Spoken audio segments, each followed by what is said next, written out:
सोमवार व्रत कथा। सबसे पहले हम इसका परिचय लेंगे। सोमवार का व्रत भगवान शंकर की प्रसन्नता के लिए किया जाता है। इस व्रत में शिव पार्वती का दर्शन एवं पूजन करने का विधान है। इस दिन व्रती को प्रातःकाल नित्य कर्म से निवृत्त होकर उत्तर मुख हो आचमन तथा प्राणायाम करना चाहिए। दिन भर व्रत रहकर सायंकाल में शिव मंदिर या घर में ही भगवान शिव की मूर्ति या फोटो सामने रखकर उस पर ओम नमः शिवाय इस मंत्र से षोडशोपचार करना चाहिए। षोडशोपचार का मतलब होता है आवाहन, आसन, जल, अर्घ्य, आचमनी, स्नान, वस्त्र, उपवस्त्र, यज्ञोपवीत, गंध, पुष्पमाला, धूप, दीप, नैवेद्य, तांबूल, प्रदक्षिणा एवं पुष्पांजलि से पूजा करें। तदंतर सूर्यास्त होने से पहले भोजन कर लेना चाहिए। भोजन में तेल से बने पदार्थों का ग्रहण नहीं करना चाहिए। शुद्ध और सात्विक आहार लेना चाहिए। नियम पूर्वक प्रत्येक सोमवार को व्रत एवं सविधि पूजन करने से भगवान शंकर की कृपा होती है और मनुष्यों का कल्याण होता है। प्रत्येक स्त्री पुरुष को सोमवार व्रत की कथा पढ़नी एवं दूसरों को सुनानी चाहिए। सोमवार व्रत कथा में संतान विहीन वैश्य की कथा हम आपको सुनाएंगे। प्राचीन युग में किसी नगर में एक वैश्य दंपति रहा करते थे। उस वैश्य के पास अतुलनीय संपत्ति होते हुए भी उसे कोई संतान न थी। इस कारण वह मानसिक संताप से सदैव संतप्त रहा करता था। इस दुख के निराकरण का उसके पास कोई उपाय न था। यह वैश्य शिव जी का महान भक्त था, इसलिए वह प्रत्येक सोमवार को व्रत रहता और शिव जी की श्रद्धा पूर्वक पूजन किया करता था। सायंकाल शिवोपासना के अनंतर अपनी पत्नी के साथ शिव जी के प्रसाद को ग्रहण किया करता था। एक बार उस वैश्य की असीम भक्ति से प्रसन्न होकर शिव पार्वती जी ने शिव जी से निवेदन किया, भगवान आपका यह अनन्य भक्त संतान कष्ट से अत्यंत दुखी है, आप इसके कष्ट को कृपया दूर कर दीजिए। शिव जी ने पार्वती से कहा, देवी संसार में मनुष्य अपने कर्मानुसार ही फल का भोग करता है, अतः संतान विहीनता उसके कर्म का फल है जिसे वह भोग रहा है। शिव जी की बात सुनकर पार्वती ने पुनः आग्रह किया, हे भगवान आप कृपा करके इस भक्त को संतान युक्त बना दीजिए, आपके अनुग्रह से इसका कष्ट दूर हो जाएगा। शिव जी ने कहा, देवी तुम्हारे आग्रह के फलस्वरूप मैं इसे 12 वर्षों के लिए पुत्रवान बना देता हूँ। ऐसा कहकर शिव जी ने उस वैश्य को पुत्रवान होने का वरदान दे दिया। कुछ समय व्यतीत होने पर वरदान के फलस्वरूप उस वैश्य की पत्नी ने गर्भ धारण किया और उसे पुत्र रत्न की उपलब्धि हुई। पुत्रोत्पत्ति के समय उस वैश्य ने वैदिक रीति से उसका जात कर्म संपन्न कराया। इस प्रकार उस बालक के 11 वर्ष पूरे हो गए। वह वैश्य बालक की आयु के संबंध में पहले से जानता था, अतः अब आयु संबंधी चिंता उस वैश्य के निकट आती गई। इसी समय एक दिन वैश्य पत्नी ने पुत्र विवाह की बात उस वैश्य से उठाई। उसके उत्तर में वैश्य ने कहा, अभी विवाह की क्या जल्दी है, अभी मैं बालक को विद्याध्ययन के लिए बाहर भेजना चाहता हूँ। अध्ययन के पश्चात ही वैवाहिक कार्य संपन्न किया जाएगा। इस प्रकार पत्नी का परितोष करके उस वैश्य ने बालक के मामा को बुलाया और उससे कहा, तुम अपने भागिने भांजा को विद्याध्ययन के लिए अपने साथ काशी लेवा जाओ। मार्ग में ब्राह्मणों को भोजन दक्षिणा देते हुए अपनी यात्रा को संपन्न करना। पिता के कथानुसार वह वैश्य पुत्र अपने मामा के साथ यात्रा करते हुए एक बड़े नगर में जा पहुंचा। संयोगवश उस नगर की राजकन्या का विवाह उसी दिन होने वाला था। वह राजकन्या अत्यधिक गुणवती एवं रूपशालिनी थी, परंतु खेद की बात है कि जिस राजकुमार से कन्या का विवाह होने वाला था वह एक आंख का काना था। इस सुंदर वैश्य के पुत्र को देखकर वर के पिता ने एक युक्ति सोची। उसने कहा, उस बालक के संरक्षक मामा को बुलाकर पूछा, यदि कुछ समय के लिए आप अपने भांजे को मुझे दे दें तो आपकी बड़ी कृपा होगी। विवाह कार्य पूरा हो जाने के बाद मैं इस बालक को आपको सौंप दूंगा। इसके साथ ही विवाह में उपहार स्वरूप जो भी सामग्री मिलेगी उसके भी आप ही अधिकारी होंगे। वर के पिता से दोनों पक्ष एक मत हो गए।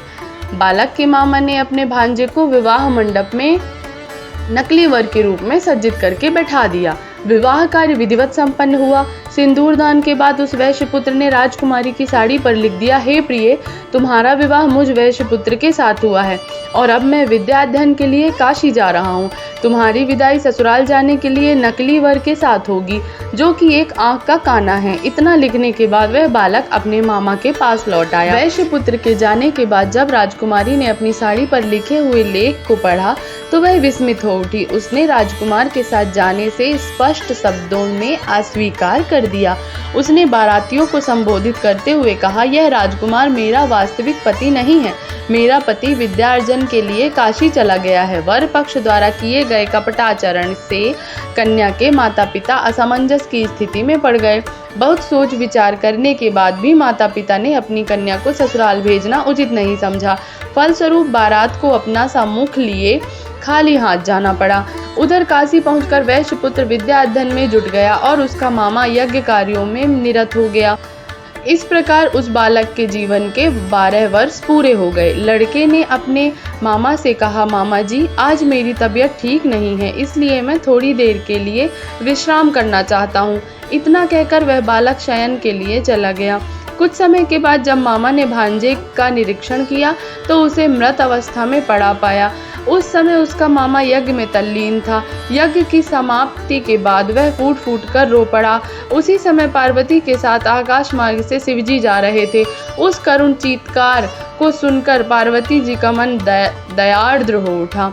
उन्होंने शिवजी से कहा, भगवान, इतना घोर क्रंदन कौन कर रहा है? इसके कारण का पता लगाना चाहिए। पार्वती जी के अनुरोध से शिवजी उस मृत बालक के निकट गए। पार्वती जी ने उस बालक को पहचान कर कहा, भगवान, यह तो वही बालक है जो आपके वरदान द्वारा उत्पन्न हुआ था। इसकी मृत्यु कैसे हुई? शिव जी बोले, हे देवी, यह बालक अपनी 12 वर्ष की आयु भोग कर मृतक हो गया है। पार्वती जी के ने निवेदन किया, भगवान, आप इसे पूरी आयु प्रदान करके जीवित कीजिए, अन्यथा आपका वह भक्त वैश्य अपना प्राण धारण नहीं कर सकेगा। निश्चय ही पुत्र वियोग में मृत्यु हो जाएगी। पार्वती जी के आग्रह से शिव जी ने उस बालक को पुनर्जीवन प्रदान किया और शिवलोक को चले गए। शिव जी की कृपा से बालक नवजीवन प्राप्त कर मामा के साथ अपने नगर की ओर चल पड़ा। मार्ग में चलते हुए वह उसी नगर में ठहरा जहाँ पर उसका विवाह राजकुमारी के साथ हुआ था।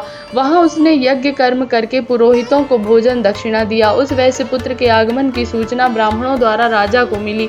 उस बालक को देखने के निमित्त राजा स्वयं गया। बालक के रूप में अपने दामाद को देखकर राजा की प्रसन्नता का ठिकाना न रहा। वह दामाद को सादर अपने महल में लिवा ले आया। अपने यहाँ कुछ दिनों तक रखकर उसका स्वागत सत्कार किया। तदंतर उस वणिक पुत्र के साथ अपनी कन्या को अत्यधिक उपहार स्वरूप द्रव्य देकर ससुराल के लिए विदा कर दिया। जब बालक ने अपनी पत्नी और अपने मामा के साथ अपने नगर की ओर प्रस्थान किया, उस घर के निकट पहुंचकर मामा ने सभी लोगों को एक स्थान पर रुकने का आदेश देकर कहा, तुम सब लोग थोड़ी देर यहीं ठहरो, मैं तब तक घर जाकर समाचार दे आऊं। उधर उस बालक के माता पिता घर की छत पर मन में ऐसी प्रतिज्ञा करके जा बैठे थे कि यदि मेरा पुत्र नहीं लौटेगा तो हम दोनों छत से कूदकर अपनी आत्महत्या कर लेंगे। उस बालक के मामा ने घर पहुंचकर शुभ सूचना दी, तुम्हारा पुत्र विद्या में पारंगत होकर अपनी पत्नी के साथ सकुशल नगर के निकट आ पहुंचा है। इस सुखद समाचार को सुनकर बालक के माता पिता गदगद हो उठे। उनके नेत्रों में प्रेमाश्रु प्रवाहित होने लगी। माता पिता ने पुत्र एवं पुत्र वधू की घर के बाहर आगवानी की। उस पुत्र ने माता पिता के चरण स्पर्श किए एवं पुत्र वधू ने सास ससुर के चरण स्पर्श कर उनसे आशीर्वाद प्राप्त किया। वह वैश्य नियम पूर्वक प्रत्येक सोमवार व्रत करके शिवार्चन करने लगा। व्रत के दिन जो भी व्रती इस पुनीत एवं आयुष्यवर्धिनी कथा को कहता या सुनता है, उसकी सभी मनोवांछाएं शिव जी की कृपा से पूर्ण होती हैं। उसके सभी दुख दारिद्र्य नष्ट हो जाते हैं एवं वह दीर्घायु जीवन प्राप्त करता है। रानी सीमंतिनी की कथा। किसी समय चित्तधर्म नामक एक धार्मिक राजा इस देश में राज्य शासन करते थे। निसंतान होने के कारण राजा बहुत ही चिंतित रहा करते थे। शिव जी की सतत उपासना करते रहने के फलस्वरूप उस राजा को एक कन्या रत्न की प्राप्ति हुई। ज्योतिषों ने उस कन्या के भविष्य के संबंध में राजा को बताया कि यह कन्या विदुषी, गुणवती एवं सती साध्वी होगी। इसका नाम सीमंतिनी होगा। इतना कहकर पंडित लोग दक्षिणा लेकर चले गए। एक बार उस राजा के यहाँ एक बहुत ही तपस्वी ब्राह्मण का आगमन हुआ। राजा ने ब्राह्मण की प्रार्थना करके अपनी कन्या की जन्म कुंडली दिखाई। भली प्रकार देखने के बाद सोचकर तपस्वी ब्राह्मण ने उत्तर दिया, हे राजन, इस कन्या को हर प्रकार का सुख होते हुए भी 14वें वर्ष में इसे वैधव्य योग है। ब्राह्मण की इस अप्रत्याशित बात को सुनकर राजकुल के सभी सदस्य चिंतित रहने लगे। इस बात की जानकारी उस कन्या को भी हो गई, इसलिए वह भी अन्यमनस्क रहने लगी। एक दिन राजकुमारी भ्रमण काल में टहलते हुए महर्षि याज्ञवल्क्य के तपोवन में पहुंच गई। मुनि पत्नी मैत्रेयी ने राजकुमारी का विधिवत सम्मान कर उसकी कुशलता पूछी।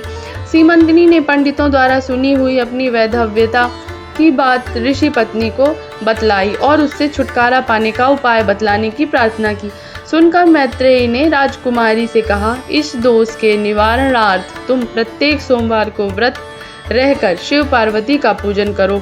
यदि तुम निरंतर 1 वर्ष तक इस अनुष्ठान को करोगी तो निश्चय ही तुम्हारे दोष का शमन होगा और अशुभ ग्रहों का कुप्रभाव जाता रहेगा।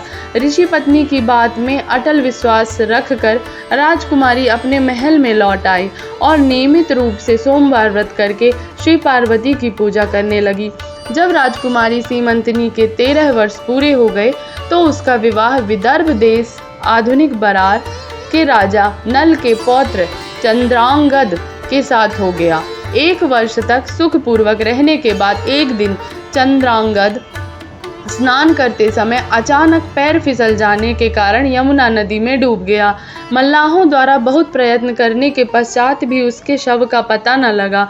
दोनों राजकुलों के लोग शोकमग्न हो उठे। रानी सीमंतिनी ने पति के साथ सती होने का निश्चय किया, किंतु माता पिता के निषेध से वैसा करने में वह असमर्थ रही। इस हृदय विदारक घटना का समाचार पाकर मुनि पत्नी मैत्रेयी भी आई और उस कन्या को नियम पूर्वक निरंतर सोमवार व्रत में संलग्न रहने का निर्देश दिया। रानी सीमंतिनी मैत्रेयी द्वारा निर्दिष्ट मार्ग का अनुसरण करने लगी। यमुना नदी में डूबने के बाद जब राजा चंद्रांगद नदी की तलहटी में पहुंचा तो उसे देखकर नाग कन्याएं विस्मित हो उठी। उन सबों ने विचार करके उसे नागराज तक्षक के पास पाताल लोक में पहुंचा दिया। राजकुमार का परिचय पाकर नागराज ने उसका आदर सत्कार किया और अपने पास रख लिया। 3 वर्ष तक अपने पास रखने बाद नागराज ने उस राजकुमार को अमूल्य रत्नों का उपहार एवं एक घोड़ा देकर उसे नदी के तीर पर भेज दिया, जहां वह 3 साल पूर्व डूब चुका था। जिस समय नदी पर वह राजा विहार कर रहा था, उसी समय उसकी रानी सीमंतिनी भी अपनी सखियों के साथ स्नान करने के लिए वहां आ पहुंची। जब राजकुमार ने उस सीमंतिनी का परिचय जानना चाहा तो उसकी सखियों ने पूर्व काल में घटित दुर्घटना की बात बताई, जिसे सुनकर चंद्रांगद ने कहा उसके पति अभी भी जीवित हैं और उसके व्रत के प्रभाव से उसे शीघ्र ही प्राप्त होंगे। इतना कहकर राजकुमार चला गया। सीमंतिनी भी अपने पति को कुछ कुछ पहचानने लगी थी। उसे अपने व्रत पर पूर्ण निष्ठा थी। वह आह्लादित होकर अपने महल लौट आई। नदी तट पर उस विलक्षण घटना को सीमंतिनी ने अपने माता पिता से बताया। सुनकर सभी को प्रसन्नता हुई। कुछ दिनों बाद सीमंतिनी अपने ससुराल चली गई। वहां वह अपने पुनर्जीवित पति के साथ सुखपूर्वक रहने लगी। चंद्रांगद के पिता इंद्रसेन अब बहुत वृद्ध हो चले थे, इसलिए उन्होंने संपूर्ण राज्यभार अपने पुत्र चंद्रांगद पर सौंप दिया और स्वयं वानप्रस्थ आश्रम में रहने का विचार किया। इधर अपने पति चंद्रांगद के साथ रानी सीमंतिनी अखंड राज्य सुख का उपभोग करके अंत में स्वर्गगामिनी हुई। अतः सभी नर नारियों को शिव के इस दुर्लभ प्रभाव वाले सोमवार व्रत का अनुष्ठान करके अपने सौभाग्य को बढ़ाना चाहिए। इस व्रत के प्रभाव से आने वाली संपूर्ण आपदाएं विनष्ट हो जाती हैं एवं अनिष्टकारी ग्रहों की शांति होती है। अथ सोमवार व्रत कथा समाप्त।